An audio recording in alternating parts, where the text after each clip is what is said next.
Hi my dear students, I welcome you all for the video class. Today I am going to teach you Geography Chapter 7, Human Environment, Settlement, Transport and Communication. In the previous chapter, you have read about the relationship between human beings and the environment. The environment affects the human life on a large scale. The human beings exploit the environment to fulfill their increasing needs. Both the environment and the human beings are interrelated to each other. They affect each other on a large scale. In the early period, human beings lived by hunting and food gathering. They went out in search of animals for hunting and fruit gathering. Isn't it, children? This wandering style of early human is often called what, children? Yes, nomadic life. This wandering style of early people is often called what? Nomadic life. They move from one place to another place and from dawn to dusk. The people practicing the nomadic life are called as what? Yes, nomads. The nomads lived in caves and other natural shelters. With the passage of time, man started to grow crops. The beginning of farming brought some kind of stability in the lifestyle of early humans. Okay. Gradually they started to live in the cluster of habitation. These are the small introduction about this chapter. What is the name of the chapter, children? Yes, human environment settlement. In this chapter we will discuss about the human settlement, then what kind of transport, then what are the communications used in the earlier times. What is mean by nomadic life? In the early period, human beings lived by hunting and what? Food gathering. Isn't it? They went out in search of animals for hunting and fruit gathering also. This wandering style of early people is often called nomadic life. Clear? They move from one place to another place and from dawn to dusk. The people practicing this life, which life, children? Nomadic life. They are called as what? Nomads. Are you clear? In this chapter, we will discuss about the human settlements and its types. Two different types of settlements. Then transport. The four major means of transport. What are the means of transport? You may know, children. Yes, roadways, railways, waterways and airways. At last, we will discuss about the communication. Okay, clear, children? First, we will discuss about the settlements. Okay, students, what is mean by settlement? The clusters of different houses in which people live in that is called as what? Settlements. Clear?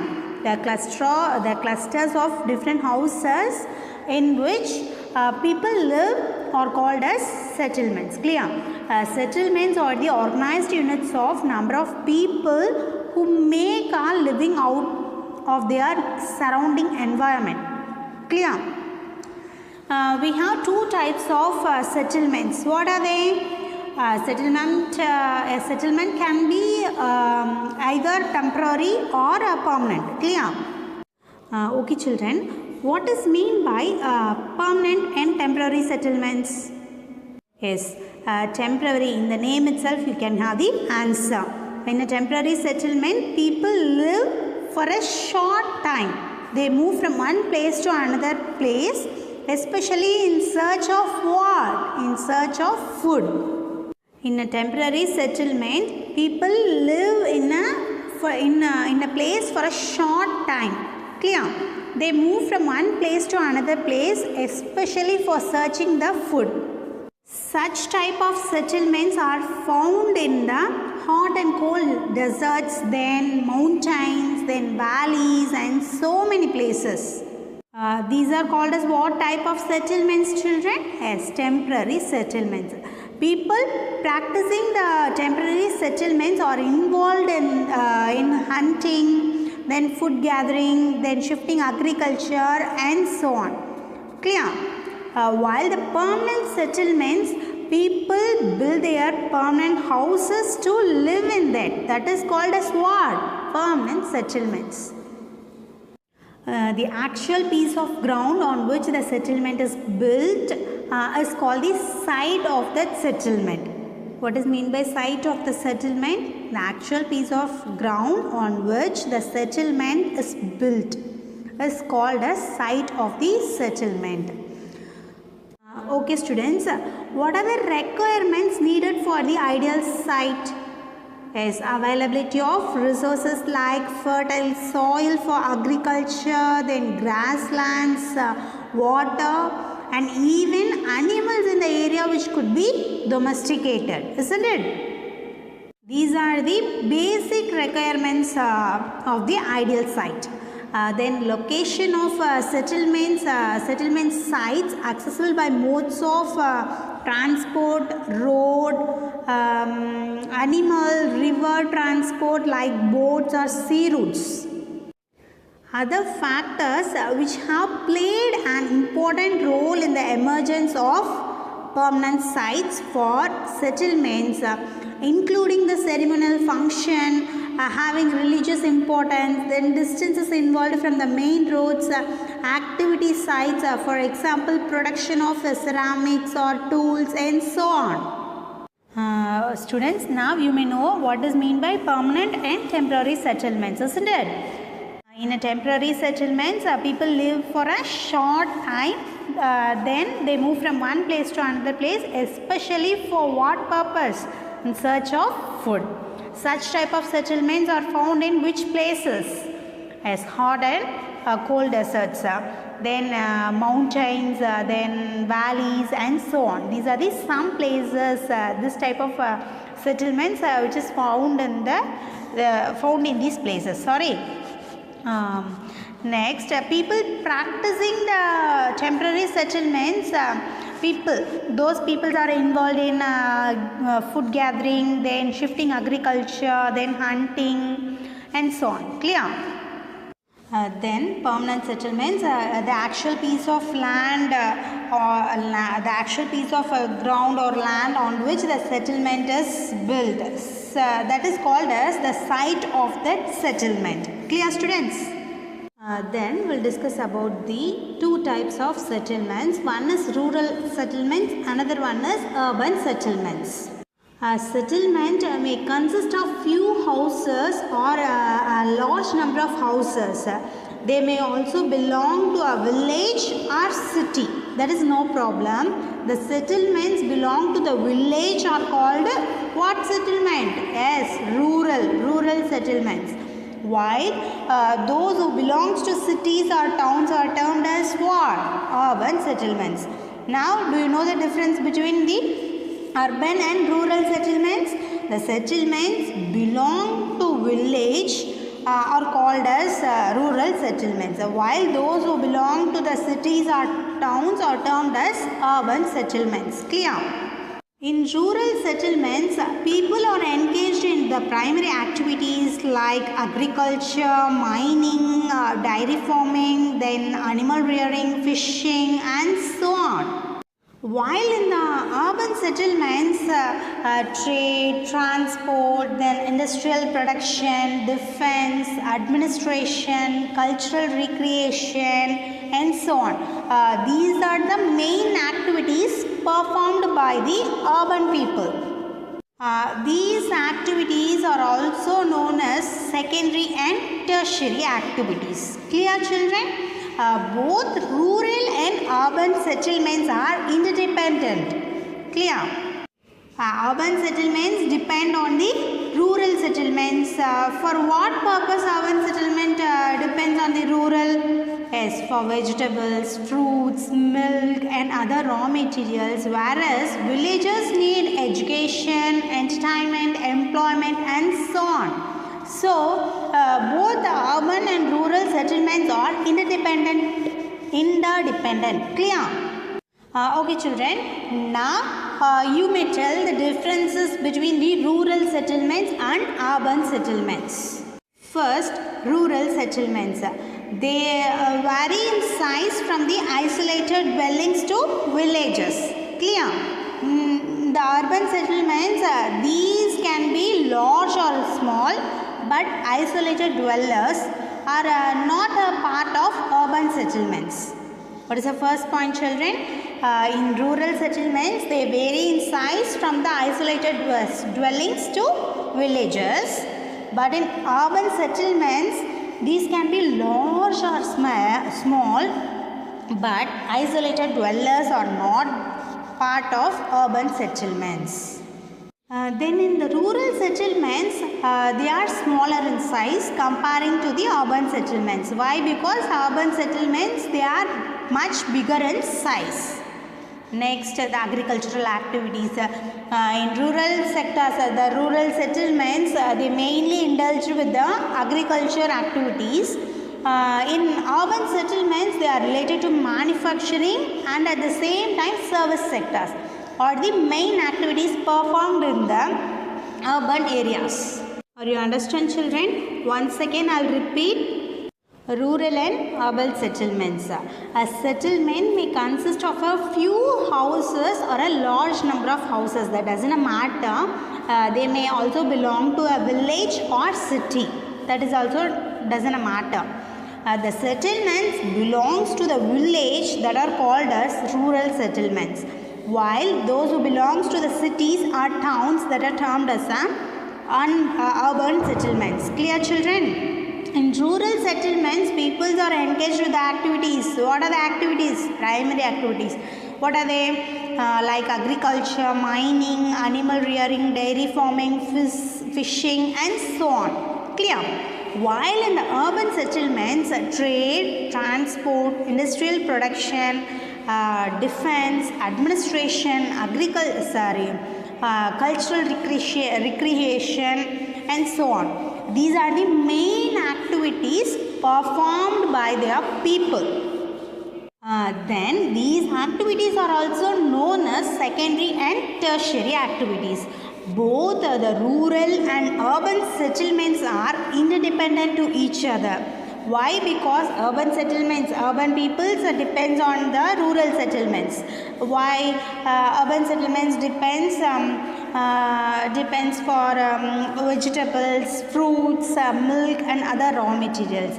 Whereas rural settlements depends on urban people. Why? Education, entertainment, employment and so on. Are you clear, students? Okay, next we'll discuss dispersed and compact settlements. Okay, students, what is mean by dispersed and compact settlements? The settlements can be divided into two types. One is dispersed settlements, another one is compact settlements, isn't it? What is mean by dispersed settlements? Dispersed settlements are mainly found in highlands, deserts and farmlands.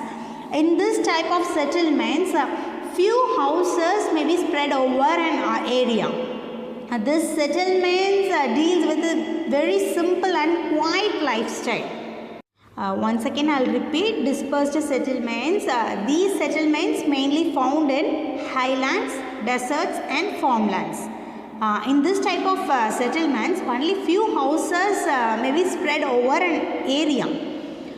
This settlements mainly deals with very simple and quiet lifestyle. Are you clear what is mean by dispersed settlements?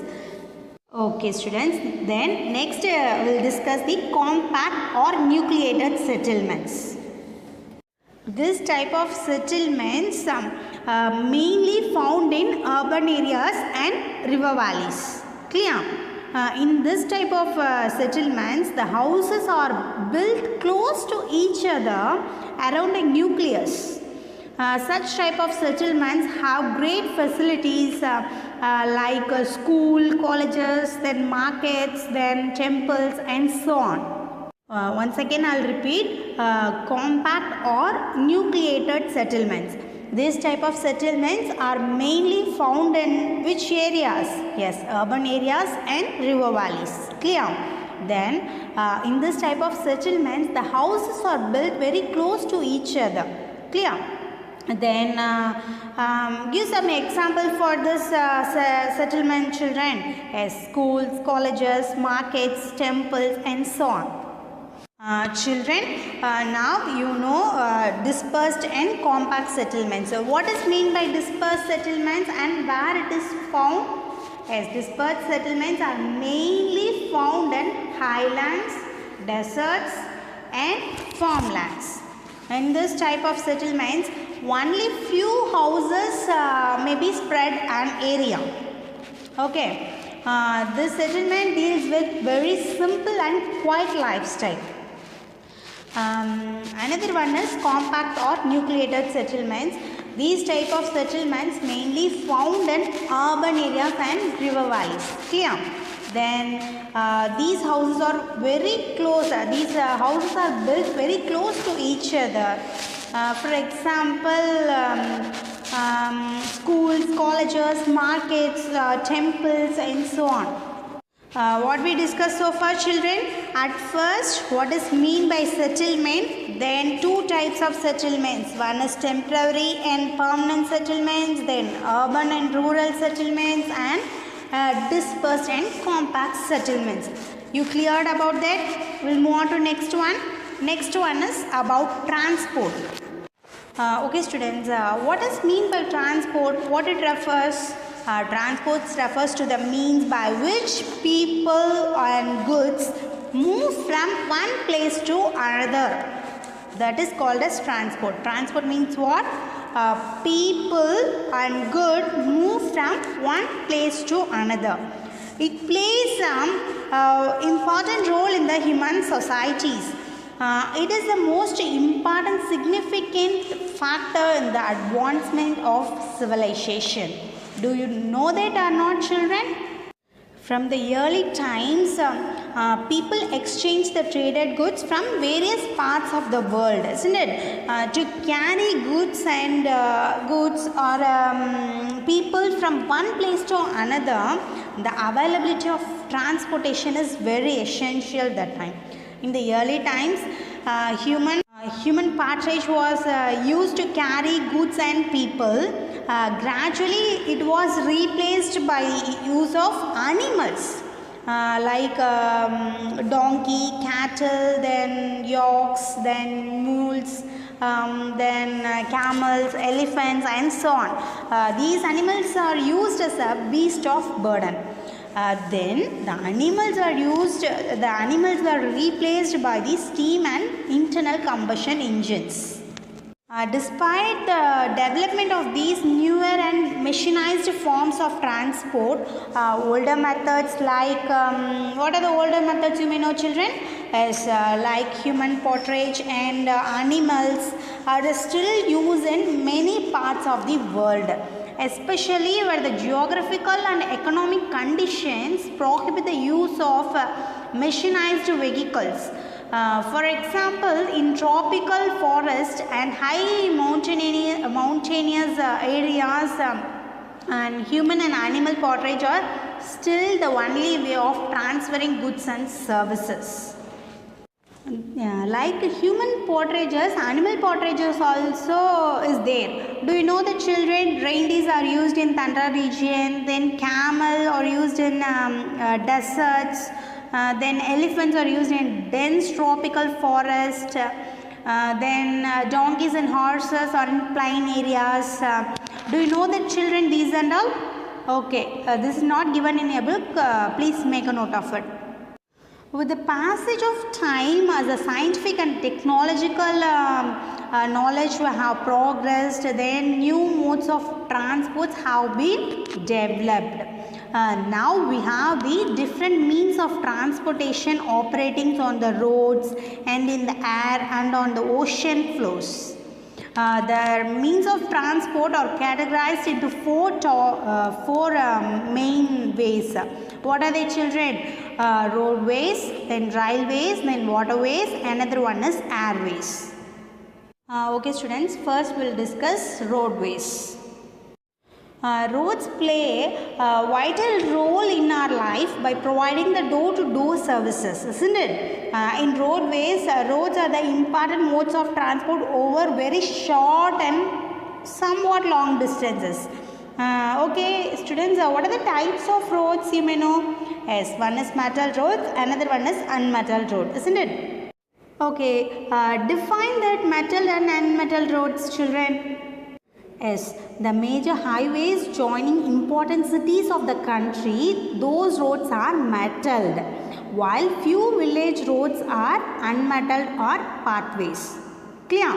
The density of the road transport is very high in the plain areas as compared to the hilly and deserted terrains. Almost all the mountainous regions, dense forests and deserts have sufficient network of roads. Roads are very easy to construct and easy to maintain. One of the world's highest roadway system is situated in India. Do you know that? It is named Manali-Leh Highways of Himalayan mountains. Today, roads are also built underground and over the raised structure. These roads that are constructed underground are called what? Yes, subway or underpass. While those are constructed over the raised structures are called what? Yes, flyover. Once again, I will repeat the roadways, children. Roads play a very important role in our life to providing the providing the door-to-door services, isn't it? In roadways, roads are very important modes of transport over short distances. Then another one is roads can be classified into two types. One is metal roads, another one is unmetal roads. What is meant by metal roads? The major highways joining important cities of the country that are called as metal roads, while few village roads are considered as the unmetalled or also known as what? Yes, pathways. The density of the road transport is very high in the plain areas are compared to the hilly and deserted terrains. Almost all the mountainous regions, dense forest and the deserts have the sufficient network of roads. Then roads are easy to construct and easy to maintain. Clear? Then one of the world's highest roadway system is situated in India. What is the name of that? Yes, Manali-Leh Highways of Himalayan mountains. Clear? The roads also built in two structures, built underground and over the raised structure, isn't it? The roads that are constructed underground, that is named as what? Subways or underpaths. Clear? While those are constructed over the raised structures that are called as flyovers. Okay students, next we will discuss about the railways. Railways are today more important to bulk transport of goods and for traveling long distances by the people. With the replacement of steam engine by electric and diesel locomotives, railways can also travel fast. In the metropolitan cities, metro railways run underground at congested places. Another type of railway called monorail is running successfully in Japan, Germany and some other advanced countries of the world. India has the largest railway network in Asia continent. In this type of railway, the track consists of a single rail and it also runs suspended in air near the congested areas. Now, it is also being introduced in India on experimental basis. Both monorail and metro rail save time and effort involved in reaching the destination comfortably. Are you understand children what I am telling? roadways comparing to the roadways, railways are used to travel long distances, isn't it? The replacement of steam engines by by electric or diesel locomotives. Railways can also travel fast. In some metropolitan cities, metro railways runs underground at congested places. Another type of railway called monorail is running successfully in Japan and Germany and some other advanced countries of the world. Are you clear, students? I will move on to next one. Next one is waterways. Water transport today is not only for the cheapest but a great attraction for tourists who wish to enjoy the scenic beauty and spend some time at the sunny beaches. Many ships and boats are today machinized which travel fast. And then waterways provide transport services over long distances. They used to carry heavy and bulky goods. Clear?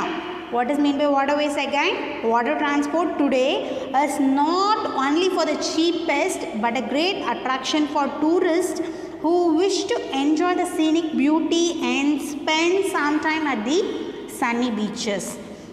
Many ships and boats are today machinized which travel fast. Then waterways provides transport services over long distances. They used to carry heavy and bulky goods also.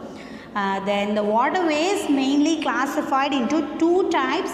One is inland waterways, another one is sea or oceanic waterways.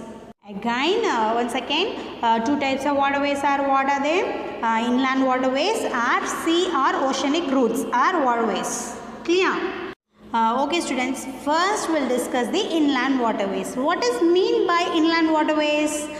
Inland waterways is nothing but it is formed by the large and navigable canals, rivers and lakes.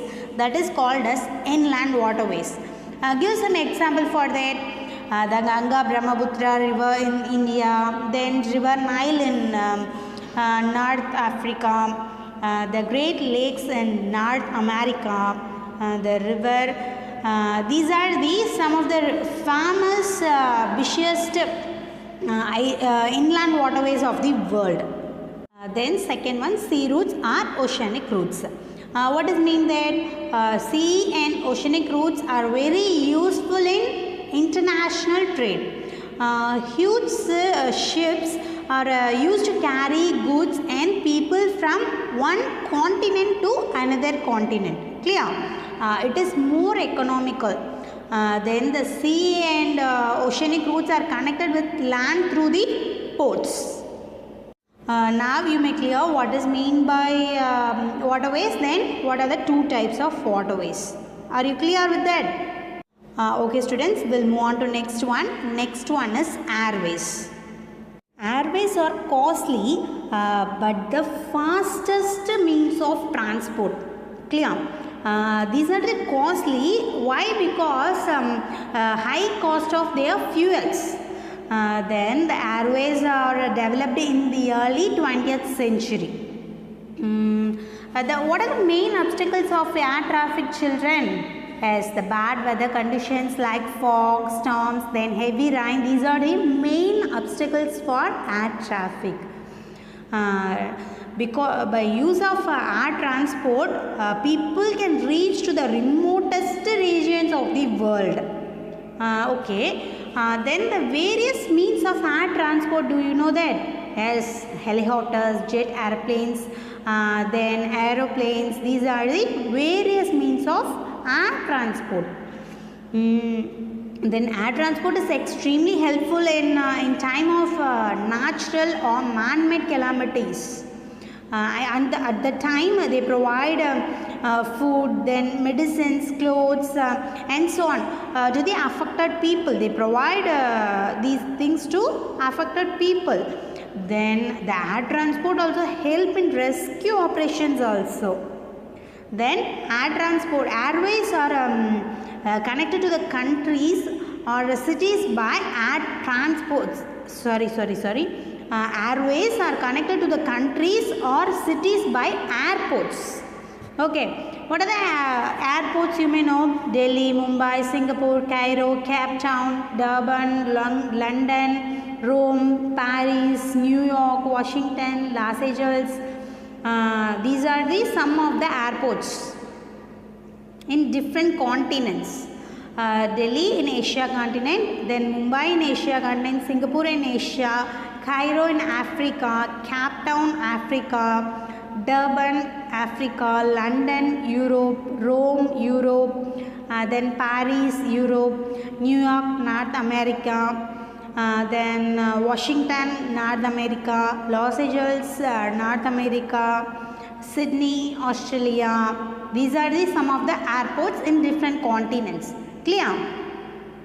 We'll move on to next one, children. Next one is communication. Okay, students, what is mean by communication? Yes, it is a process of sending messages and ideas from one person to another, along with the transport system. The communication networks also become very crucial links for exchanging the ideas and knowledge. It is a process of sending messages and ideas from one person to another. Along with the transport system, the communications networks also become the crucial links for exchanging the ideas and knowledges. In the early times, humans, birds, drums and so many things were used to send the messages. The communication network may be personal or at mass level. Various modes of communications are used to provide the worldwide information, then education, then entertainment and so on. These old methods of communication were replaced by the modern means of communications. These includes radio, television, newspaper, then telephone, mobile, computer, email and so many things. Radio, television, newspaper are the strong means of communication. They provide information to large number of people, isn't it? Since they communicate with a large number of persons at the same time, it is often called what? Mass media. Communication through satellites, emails, internet, then cellular mobile and so on brought about the revolutionary changes in the field of communication. Satellites have also helped in searching for mineral wealth, then oil exploration, then survey of forest, then underground water, then weather forecast and disaster warning and so on. Today, education satellites also used in education student on a large scale. These old methods, some of the old methods of communications were replaced by the modern means of communication. It may include radio, TV, newspaper, telephone, mobile, computer, email and so many things, isn't it? Radio, television and newspapers are considered as the strong means of communication. Why? They provide information to large number of people. Since they communicate with a large number of persons at the same time, so it is called as mass media. Communications through satellites, emails, internet, cellular phones and so many things brought about the revolutionary changes in the field of what? Yes, in the field of communication. Then satellites also helped in searching for mineral wealth, then oil exploration, then survey of forest, underground water, then weather forecast and the disaster warning. Today education satellites also used to educate students on a large scale. Okay students, I'll give the quick revision about the chapter number 7. What is the name of the chapter? Human Environment settlement, transport and communication, isn't it? What we discussed at first, it's about the settlements. What is mean by settlement? First we discussed about the settlements. What is mean by settlements? Is the cluster of different houses in which people live in that is called as settlements, isn't it? First we discussed about the temporary and permanent settlements. What is mean by temporary settlements and permanent settlements? Yes, temporary settlements, the people live for a short time. They move from one place to another place. Temporary settlements, the people live for a short time. In that place, people live for a short time. But in permanent settlements, people build their permanent houses to live in that area. Then such type of settlements are cold and hot, then hot deserts, mountains, valleys. Which type of settlement? Yes, temporary settlements. People practicing the temporary settlements are involved in hunting, food gathering, shifting agriculture. Those people are practicing the temporary settlements. Clear? We discussed the urban and rural settlements. What does mean by urban settlement and what does mean by rural settlement, children? Yes, the settlements which belongs to village, that is called as what? Yes, rural settlements. The settlements which belongs to the cities or towns that are termed as urban settlements. Clear? Okay.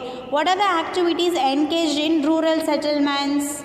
Yes, agriculture, mining, animal rearing, dairy farming, fishing. These are some of the activities which are engaged by the people in the rural settlements. Okay. Then urban settlements activities.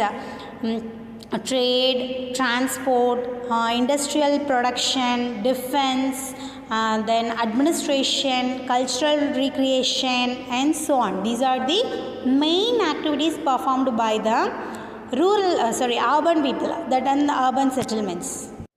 Both the urban and rural peoples or rural settlements are interdependent to each other. Why? Because urban people need the vegetables, fruits, milk and other raw materials, whereas the villagers need education, entertainment, employment and so on. So both the rural and urban settlements are interdependent to each other. Then we discussed about the dispersed and compact settlements. What does mean by dispersed settlements?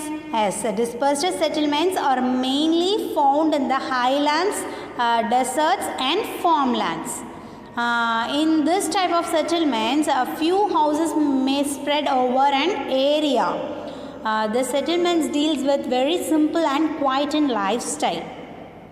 Compact or also called as what settlement, children? Yes, nucleated settlements.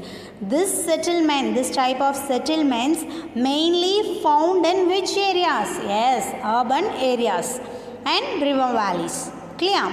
In this type of settlement, the houses are built very close to each other around a nucleus. Then we discussed about the transport.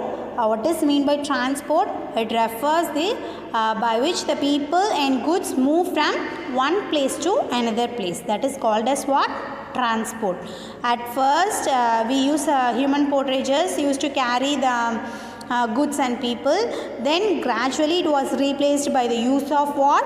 Animals. Animals. What are the animals used for replacing that human portages? Yes, donkeys, cattle, yaks, camels, elephants and so on. These are used as a beast of burden.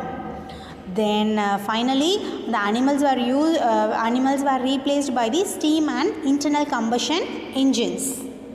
Then we discussed about the means of transport. 4 means of transport, do you know that? What are they? Roadways, railways, waterways, airways. Isn't it? Roadways. First we discussed roadways. Roadways are the important modes of transport over very short distances. Clear? Then roads can be classified into 2 types. What are they? Metalled roads and unmetalled roads. Then we discussed in that subways or flyover. What is mean by subway? The roads that are constructed underground, that are called as subways. The roads are constructed over the raised structures, that are called as flyovers. Clear? Then we discussed railways. Railways are very important. Then it is used to travel long distances. With the replacement of steam engines by electric or diesel locomotives, railways can also travel fast. Then we discussed about the metro railways. In metropolitan cities, metro railways runs underground at congested places. Is it? And what we discussed next, children? Yes, waterways. In that, what we discussed, two types of waterways. What are they? Inland waterways and sea or oceanic routes. In that inland waterways, what is mean by inland waterways?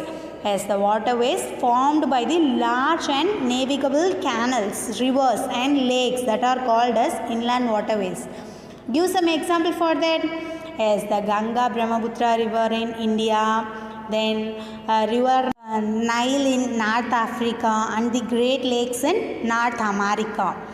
These are the busiest inland waterways of the world. Then sea routes or oceanic routes. Sea routes or oceanic routes are very useful in what? International trade. Then we discussed about the airways. Airways are very costly, but the fastest means of transport. Then we discussed about the communication. What is mean by communication? Yes, it is the process of sending messages and ideas from one person to another. That is called as communication. Along with the transport system, the communication network always become crucial links for exchanging ideas and knowledge. In the early times, what are the things used to send messages? Humans, birds, drums, these were used to send messages in the early times, isn't it? Then the communication network may be personal or at mass level. What is mean by mass media, children? Yes, radio, television, newspapers are the strong means of communication. They provide information to a large number of people since they communicate with a large number of persons at the same time. So, it is called as mass media. I hope you all understand this chapter clearly. Thank you, students.